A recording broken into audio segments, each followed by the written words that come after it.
Bonjour à tous et à toutes, j'espère que vous allez bien. Je vous retrouve aujourd'hui pour aborder quelques notions, notamment celle du confinement, et aussi vous donner quelques éléments de réflexion, de compréhension de certains mots dont on entend un petit peu parler. La question du couvre-feu et la question de l'état d'urgence sanitaire, qui ne sont pas aujourd'hui en effet sur le territoire, mais qui potentiellement pourraient être des choses qui pourraient se mettre en place.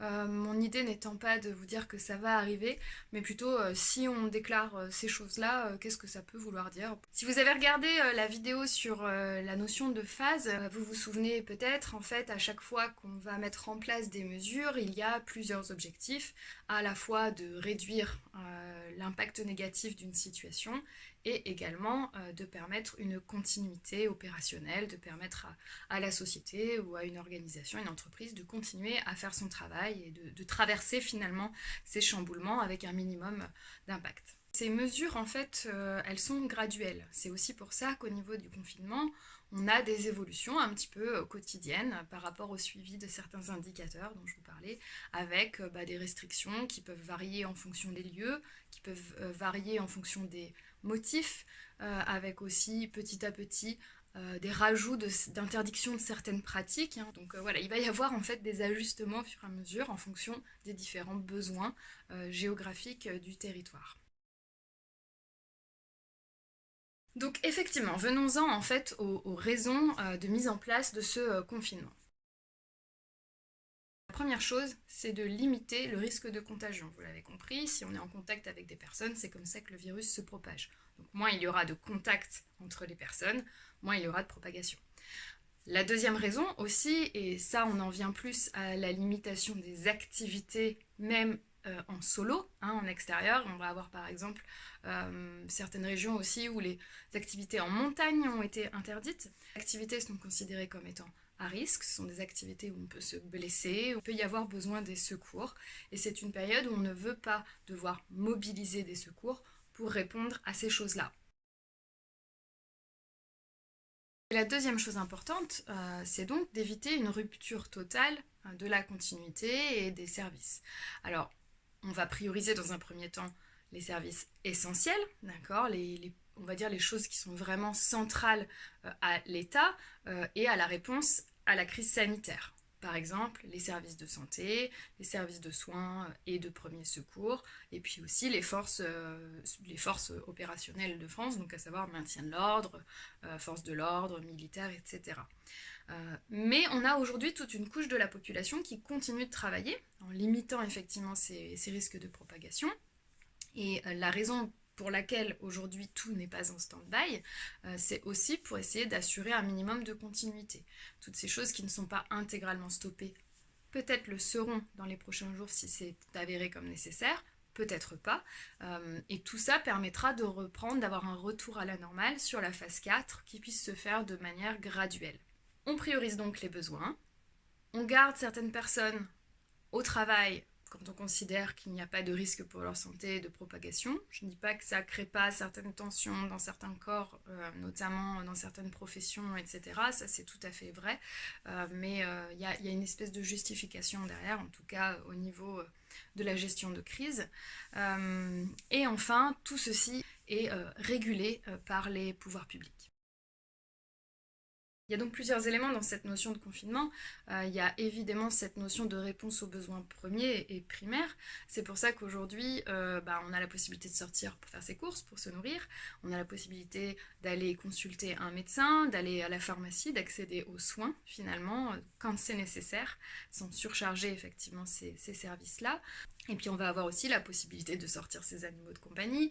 Si on est en appartement, on va avoir la possibilité de faire un petit tour de quartier pour essayer de garder finalement un petit sens, un petit sentiment de normalité.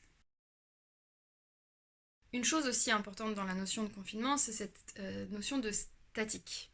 On est finalement appelé à rester chez soi, à être statique. C'est une des choses qu'il faut apprendre à gérer effectivement, parce que mine de rien, même si on n'est pas dans une société hyper active en termes physiques et d'activité sportive, on est quand même une société qui est toujours en mouvement. Donc là, on nous demande de nous figer un petit peu, ce qui constitue effectivement paramètre un petit peu contraignant, au même titre que quand on a des déplacements, on doit pouvoir prouver la raison de notre déplacement. Donc on vit ça un petit peu comme une restriction de nos libertés, et c'est le cas, mais c'est le cas pour un temps donné. Ceci étant dit, dans la notion de confinement, il y a effectivement cette notion de durée. On peut voir qu'en fonction des différents pays qui l'ont mis en place, certains en sont à 4 semaines et sont en train d'en sortir. D'autres pays en sont à 6 semaines et attendent encore, puisqu'ils n'estiment pas que les indicateurs soient au vert pour pouvoir entamer finalement la sortie de crise. Une autre chose qui se retrouve avec le confinement, c'est la distorsion du temps.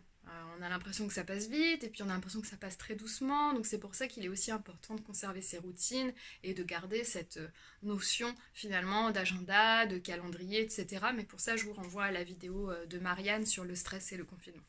Gardez en tête que de toute façon, en termes de durée, le retour à la normale sera graduel. Par exemple, en Chine, on a pu observer dans certaines villes qu'à la base, ils n'avaient le droit de sortir qu'une fois par semaine, puis ensuite tous les 2 jours, et puis ensuite une sortie par jour.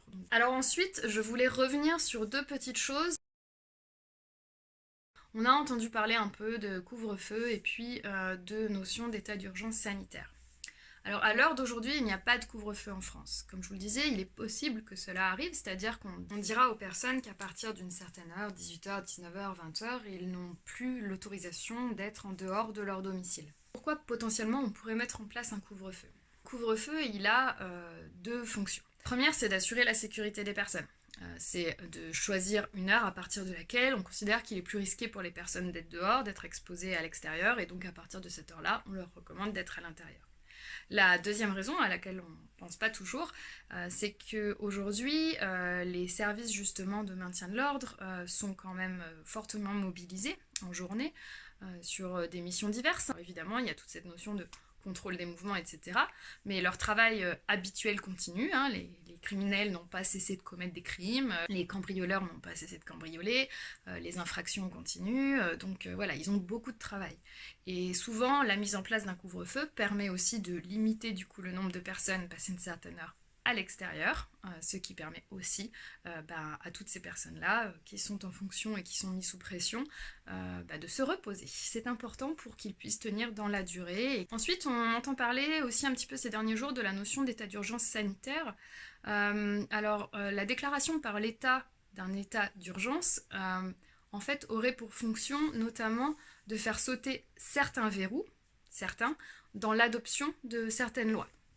C'est-à-dire qu'aujourd'hui, pour vous donner un exemple, on entend pas mal parler de l'indemnité à destination des indépendants et des petites structures, l'indemnité de 1 500 € sous réserve de 70% de baisse du chiffre d'affaires, etc.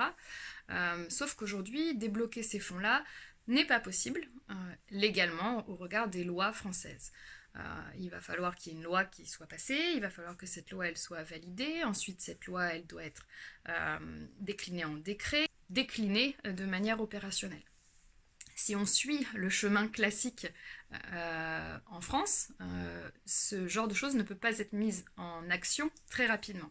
La déclaration d'un état d'urgence fait sauter certains de ces verrous, certaines de ces étapes, ou en tout cas simplifie certaines de ces étapes pour pouvoir faire passer certaines lois plus rapidement.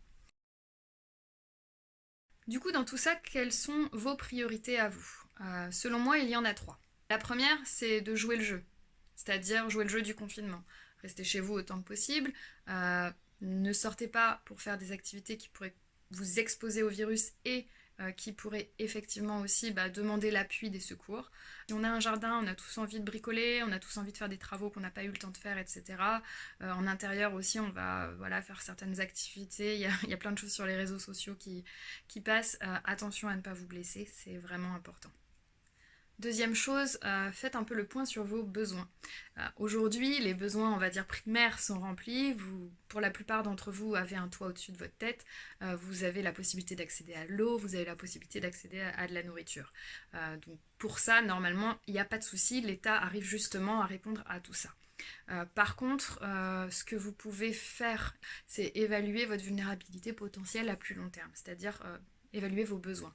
Si par exemple vous avez un enfant en bas âge et que vous êtes en manque de certains produits, ou si vous avez une maladie chronique et que vous allez être en rupture de votre traitement, anticipez, réfléchissez à toutes ces choses-là pour finalement faire un peu une liste des choses à considérer dans les prochaines semaines si toutefois il y avait prolongation.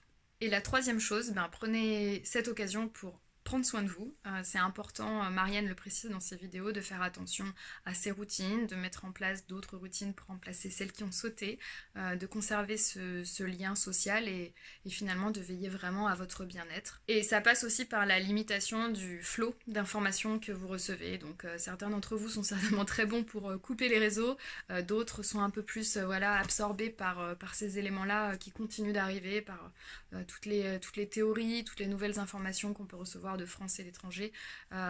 Soyez vraiment vraiment attentifs à limiter cette entrée d'informations qui peut vous faire finalement ressentir un peu d'anxiété, etc.